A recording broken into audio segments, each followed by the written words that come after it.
Et coucou tout le monde! Alors oui, aujourd'hui on sort nos blocs de papier craft, parce que alors je sais pas vous, mais moi, mis à part pour le matage, franchement je m'en sers pas énormément. Par petites touches de ci de là, une étiquette, comme ça, par-ci par-là, mais c'est assez rare que je m'en sers. En support de cartes, je me sers des cartes doubles toutes faites qui sont vendues avec les enveloppes chez Action. C'est très simple, ça me va très bien, c'est parfait, c'est pas cher. Et donc je me sers de ça comme support et vraiment là où je travaille, où vous me voyez tamponner et ben ça vient du bloc de chez Action. Alors j'appréhendais un petit peu au début, j'avais des petits doutes pour la colorisation sur le papier craft parce que c'est un papier qui est quand même très foncé. Donc je me suis quand même lancée, bah, pour voir un petit peu ce que ça donnait. Donc je tamponne, à la Memento. La Memento, c'est une encre qui sèche vite. Donc normalement, on peut coloriser directement dessus après, on peut aquareller. Mais moi, j'aime bien quand je fais vraiment aussitôt, de la colorisation, j'aime bien passer quand même un petit coup, au heat gun, histoire de bien, bien sécher parce que même si c'est sec en apparence au toucher, quand on vient vraiment frotter avec le feutre tout de suite après avoir tamponné, ça peut très légèrement baver, devenir un petit peu gris. Donc voilà, un petit coup de gun, mais 5-10 secondes, hein, vraiment pour venir sécher les derniers pigments qui n'auraient pas tout à fait séché. Donc une fois que c'est fait, et je constatais en fait d'ailleurs, hein, à le faire et sans le faire, il y a vraiment une différence, vaut quand même mieux sécher entre deux.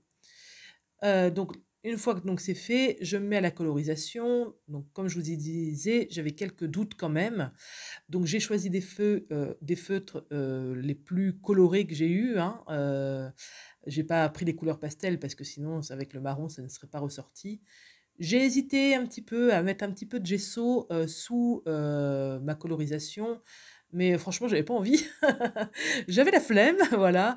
Je me suis dit: «Oh, au pinceau fin, va falloir que je fasse à l'intérieur des pétales, après que je refasse un petit peu le contour au crayon noir», enfin, voilà. Je me suis dit: «Allez, je me lance comme ça, je vois si ça le fait». Alors forcément, si j'avais mis, un petit peu de gesso blanc par-dessous, bah, forcément, ça aurait plus ressorti, mais ça n'aurait pas eu le même rendu que le rendu final que j'ai là, qui me plaît et qui va complètement, en fait, avec le côté craft qui donne, bah, tout de suite un côté un peu vintage, hein, c'est ça, hein. Surtout que moi j'ai choisi des couleurs quand même dans les jaunes, orangés, donc ça quand même ça accentue le côté un petit peu vintage, et ma foi, bah, j'aime beaucoup, ça change un petit peu. La couleur ressort quand même. Alors n'ayez pas peur, c'est vrai qu'au début, donc là avec le feutre à alcool, quand j'ai commencé à colorier, ça faisait mouiller en fait sur la feuille et la couleur ne ressortait pas du tout. Mais finalement, en séchant, en fait, vous le voyez là déjà, par rapport au début, bah, ça la couleur ressort et elle se voit, bah, plutôt bien, hein, donc bah, forcément c'est pas comme sur du blanc, hein, c'est pas le but non plus, mais moi ça me suffisait. Donc j'ai choisi ce petit tampon-là que j'avais commandé, bah, comme d'habitude, hein, comme très souvent sur AliExpress. Vous pouvez le faire avec des tampons de chez Action sans problème. Ça pourrait tout à fait être une carte 100 Action sans aucun problème, parce que Action, bah, des tampons fleurs, ils en ont plein. Il s'agit juste de choisir un motif, pour aller, en bas et un motif pour aller, en haut à droite. Enfin ça, vous pouvez le faire avec, bah, d'ailleurs même avec autre chose que des fleurs. Tiens d'ailleurs restez bien jusqu'à la fin, je vous montre une autre, version de cette carte, une version juste enfin plus masculine et qui est d'ailleurs pas du tout avec un tampon fleur. Ça me fait penser. Voilà, en parlant, je pense à ce que j'ai fait.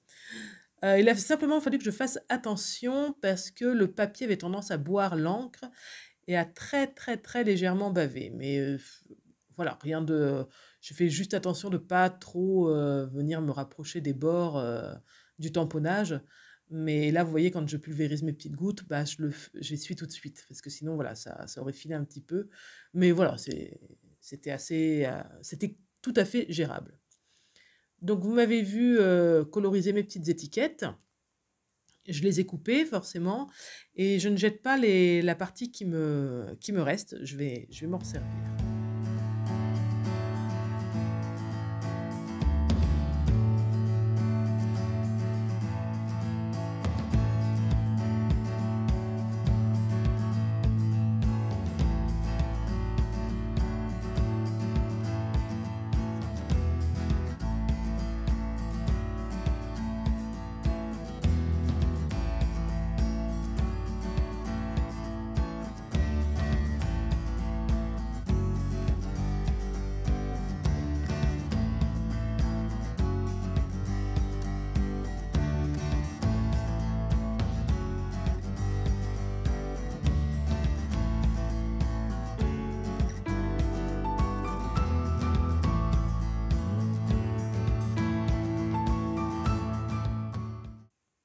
voyez que j'ai maté, ma carte avec du jaune vraiment pour la faire ressortir, pas avec du noir parce que ça aurait été trop sombre, ni avec un jaune pétant parce que ça aurait pas été du tout dans l'ambiance de la carte et je mets après à l'intérieur la mes 2 petits bouts d'étiquette, ça permet, en fait de faire un petit rappel et de pas faire de gaspillage.